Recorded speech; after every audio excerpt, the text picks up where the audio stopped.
Isang mapagpalang gabi po sa ating lahat. Muli ako si Mia Tisbushan and welcome to our daily devotion with Pastor Russell Ocampo. And today is September 8, 2025 and our topic is all about okay lang bang humingi ng sign sa Diyos? So our concept is all about science or practical.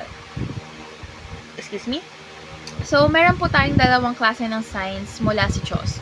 Una is yung miraculous signs and practical signs. So yung miraculous signs ay ang mga himala tulad ng paggaling, kababalaghan at katuparan ng propesiya na nagpapakita ng kapangyarihan sa Diyos at nagtuturo kay Kristo. So yung practical signs naman ay gabay ng Diyos sa pamamagitan ng kanyang salita, payo ng maka-Diyos, kapayapaan sa puso, mga sagot sa panalangin at kawalhatian ng Diyos na nahahayag. So, parehong klase ng signs ay hindi para lamang magbigay ng curiosity, kundi para palalimin yung ating pananampalataya.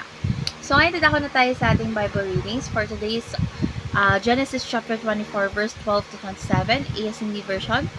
Sinabi ni Abraham, "O Yahweh, Diyos ng aking amo, tulungan mo po ako ngayon at ipakita mong mabuti ka sa kanya." So, yung buong kwento nito is humingi ng tanda ang lingkod ni Abraham at ipinakita ng Diyos ang sagot sa pamamagitan ni Rebecca. So, ngayon tatako na tayo sa ating teaching. So, merong 5 practical signs from God. So, yung first is affirmation if it is affirmed by godly people. So, kapag ang desisyon mo ay ina-affirm ng mga maka-Diyos na tao, ito ay malinaw na gabay mula sa Diyos dahil ang kanilang payo ay nagsisilbing confirmation ng tama mong direksyon. Second is alignment if it is aligned with God's Word. So, yung tunay na sign is kailangang hindi sumasalungat sa salita ng Diyos. So, kapag ito'y tugma sa Biblia, mas tiyak na ito'y mula sa Kanya. Third is accompanied if it is accompanied by God's peace. So, isa sa pinakamahalagang palatandaan ng Diyos ay ang kapayapaang galing sa Espiritu Santo. So, kahit mahirap yung desisyon natin is may kapahingahan ang ating mga puso kung ito'y ayon sa Kanya. Fourth is answer if it is a clear answer to prayer. So, yung mga tanda ay kadalasang dumarating bilang sagot sa taimtim nating panalangin. So, ito yung isa sa paalala na nakikinig ang Diyos sa ating mga daing. So, lastly is aim. If it aims to bring greater glory to God. So, yung lahat ng tunay na signs ay may layuning itaas at ipahayag ang kawalatian ng Diyos. So, hindi lamang ang ating sariling interest. So, ngayon dadako na tayo sa ating application. So, yung first application is pay attention to godly counsel.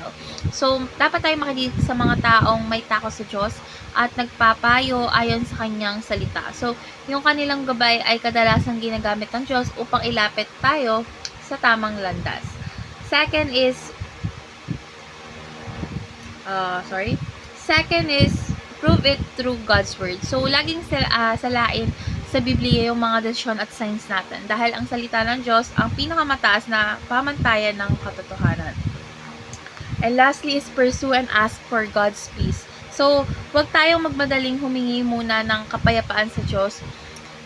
Dapat tayo humingi muna ng kapayapaan sa Diyos bago tayo gumawa ng desisyon. So, kung wala tayong kapayapaan is dapat tayo maghintay sa tamang oras o sa kanyang oras.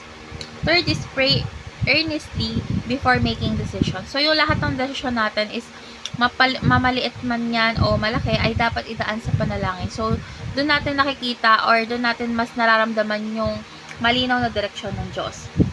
And lastly is prefer the path or decision that brings glory to God. So, syempre, piliin natin desisyon na makakapagpataas ng pangalan ng Diyos. Yung kanyang kawalatian ang pinakamalaga kaysa sa anumang personal na pakinabang. So, ngayon dadako na tayo sa ating last part of our discussion. And our discussion talks about what practical signs do you need from God today? So, para sa akin, sa ngayon is, ang pinaka-practical sign na kailangan ko mula sa Diyos ay yung malinaw na direction para sa aking mga desisyon sa buhay. Lalo na sa future ko. So, syempre, natutunan ko na hindi lahat ng signs ay dapat himala dahil minsan, sapat na yung payo ng mga maka-Diyos. Ang kapayapaan sa ating puso at katiyakan mula sa salita ng Diyos. So, dapat natin ito i-apply sa ating mga buhay sa pamamagitan ng palaging paghingi ng gabay sa panalangin at pagsusuri kung ating desisyon ay nagbibigay kawalhatian sa Kanya. So let's pray po, Lord God. Maraming salamat po dahil nagbigay ka ng malinaw na palatandaan para gabayan ang aming mga hakbang. Lord God, tulungan mo po kaming palaging makinig sa iyong salita, sa mga payo ng mga Diyos at sa kapayapaan ng iyong Espiritu. Naway lahat ng desisyon po namin ay magbigay kawalatian lamang sa iyo. Sa pangalan ni Jesus, Amen.